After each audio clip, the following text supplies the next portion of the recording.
Hi friends, welcome back to protector Telugu channel.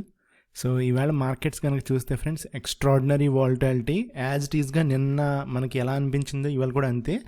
Nifty, bank Nifty నిన్న మనము by on dips అని clear కట్గా చెప్పుకున్నాం ఫ్రెండ్స్. అండ్ మీరు ఈవేళ కనుక ఇంట్రాడే డిప్లో కానీ ఎనీ టైం బై చేసున్నా ఆబ్వియస్గా రీజనబుల్ ప్రాఫిట్లో అయితే ఉంటారు గ్యారంటీగా. And at the same time నిన్న ఎలాగైతే 100 పాయింట్ లాస్ట్లో తీసుకొచ్చారో ఇవాళ కూడా నిఫ్టీ చూడండి ఫ్రెండ్స్, యాజ్ ఇట్ ఈస్గా 100 పాయింట్స్ అనేది తీసుకొచ్చారు.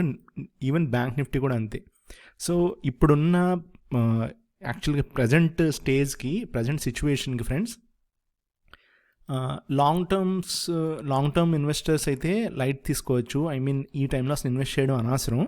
క్యాష్ ఏదన్నా ఉంటే హోల్డ్ చేసుకోవడం బెటర్. ఎందుకంటే వెరీ సూన్ నెక్స్ట్ 2 monthsలో వర్స్ట్ సినారియోలో కూడా మనకి 10% కరెక్షన్ ఉంటుంది ఇండెక్స్లో. నేను చెప్పేది ఇండెక్స్ వైజే 10% కరెక్షన్ ఉంటుంది. అంటే 2 months అంటే 2 months అని చెప్పలేను, బట్ 2 to 3 months, ఓకే, రఫ్లీ 90 days అనుకుంటున్నాను. సో ఎప్పుడు వస్తుంది, ఆల్ ఆఫ్ ఎ సడన్ ఏది ట్రిగర్ అవుద్ది అనేది ఎవరికి తెలియదు కదా ఆబ్వియస్గా, బట్ ఖచ్చితంగా వస్తుంది. అది మంచి ఇన్వెస్ట్మెంట్ పొజిషన్ అనమాట. ఐ మీన్ వెయిటింగ్ పీరియడ్ చేస్తే, ఓకే. అండ్ ఇంట్రాడే పర్స్పెక్టివ్లో ఫ్రెండ్స్, నేను ఇంకా నిన్న ఏదైతే చెప్పానో మళ్ళీ ఇవాళ కూడా అదే చెప్పదలుచుకున్నాను. రేపు మనకి బ్యాంక్ నిఫ్టీ ఎక్స్పైరీ ఉంది, ఎల్లుండ నిఫ్టీ ఎక్స్పైరీ ఉంది, వీక్లీ ఆప్షన్స్. మోస్ట్లీ ఈ వీక్లీ ఆప్షన్స్ ఎక్స్పైరీస్ కూడా అన్నీ కమింగ్ మంత్స్లో సెంట్రలైజ్ చేసి ఒకే ఎక్స్పైరీ కింద చేద్దామని అనుకుంటున్నారంట సెబీ వాళ్ళు. సో అది ఆపరేటర్స్ వైజ్ సైడ్ నుంచి, బట్ రీటైలర్స్ నుంచి కొంచెం ఎగనెస్ట్గా ఉంది ప్రపోజల్. బట్ వాళ్ళు ఒకవేళ too much of F&O contracts develop అయినాయి అనుకుంటే వాళ్ళు మటుకు రెస్ట్రిక్ట్ చేయొచ్చు, ఓకే. అండ్ ఇది అనుకుంటున్నారు, బట్ ఎంతవరకు ఫుల్ఫిల్ అవుతుందని తెలియదు.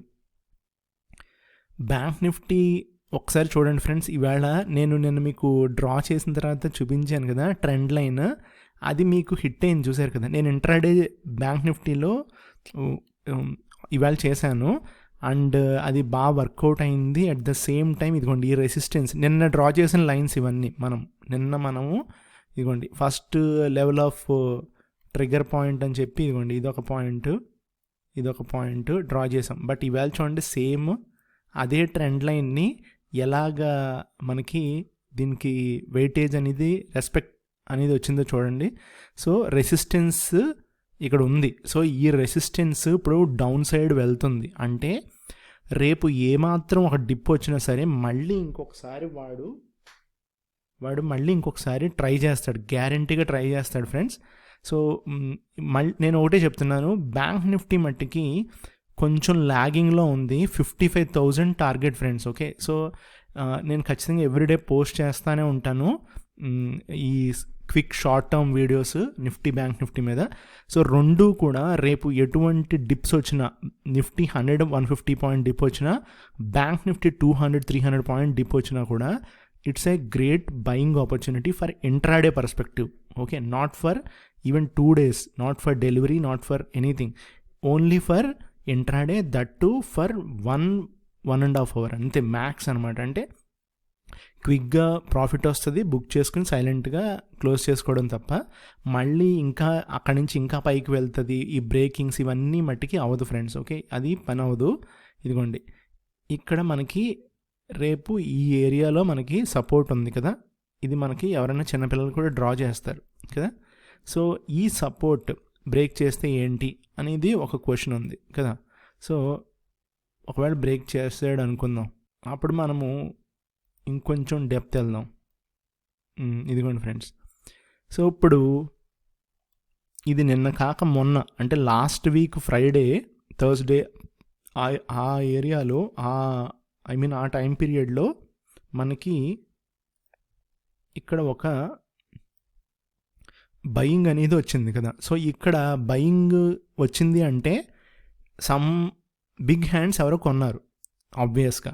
ఎందుకంటే మీకు దాదాపుగా 2000 పాయింట్స్ అప్ మూవ్ అనేది రావడం జరిగింది బ్యాంక్ నిఫ్టీలో. సో 2000 పాయింట్ అప్ మూవ్ వచ్చినప్పుడు next leg of down side anything comes in. Okay, so say for ఎగ్జాంపుల్కి ఇంటర్నల్ ట్రెండ్ లైన్ ద్వారా డ్రా చేసుకుందాం. కానీ ఇది కూడా మనకు ఇంకో వారం పడుతుంది కదా రావడానికి కూడా, వెంటనే ఏం వచ్చేది కదా అంత ఫాస్ట్గా క్విక్గా. ఓకే, ఏదైనా సమ్ బ్యాడ్ న్యూస్, ఇప్పుడు బ్యాడ్ న్యూస్ ఏముంది, ఫెడ్ మీటింగ్ జరుగుతుంది, వాడు ఏదైనా సంథింగ్ అన్ఎక్స్పెక్టెడ్గా ఏదైనా తీసుకొస్తే తప్ప, ఎక్స్పెక్టేషన్స్ ప్రకారం తీసుకొస్తే మళ్ళీ మార్కెట్ బౌన్స్ ఉంటుంది. సో వాట్ ఎవర్, ఇది జోన్ ఏరియా ఫ్రెండ్స్, అండ్ ఇక్కడ వరకు రాదు అనుకుంటున్నాను నేనైతే. రేపు ఎల్లుండిలో ఎనీ డిప్ ఇక్కడ నుంచి వచ్చింది, మళ్ళీ మనకి ఇంకొక బౌన్స్ అనేది ఇదిగోండి ఇక్కడ నుంచి ఇంకొకసారి ట్రయల్ అనేది ఉంటుంది. సో 51,950 అగైన్ 959 ఆ జోన్లో మళ్ళీ మనకి రెసిస్టెన్స్ కనపడుతుంది ఫ్రెండ్స్. సో ఈ జోన్ ఏరియా ఏదైతే ఉందో ఈ జోన్ ఏరియాకి రావడానికి ఛాన్స్ ఉంది. ఓకే, సో ఇది నా బ్యాంక్ నిఫ్టీ మీద వ్యూ. అండ్ ఇంకొకటి ఏంటంటే, ఇప్పుడున్న స్టేట్కి, కరెంట్ మార్కెట్ స్టేట్కి క్విక్ స్కాల్పింగే బాగా వర్కౌట్ అవుతుంది తప్ప డెలివరీస్, స్వింగ్ ట్రేడింగ్ కూడా చాలా కష్టం ఇప్పుడున్న ప్రజెంట్ సిచ్యువేషన్కి అయితే. స్వింగ్ కూడా యాజ్ ఇట్ ఈస్గా మళ్ళీ మన ప్రైస్ తీసుకొస్తున్నాడు తప్ప మనకి ప్రాఫిట్స్ అనేవి చాలా కష్టంగా ఉన్నాయి రావడానికి. Okay, so thank you friends. Nifty కూడా సేమ్ ఇదే, అందు గురించి నేను మళ్ళీ రిపీట్ చేయదలుచుకోలేదు.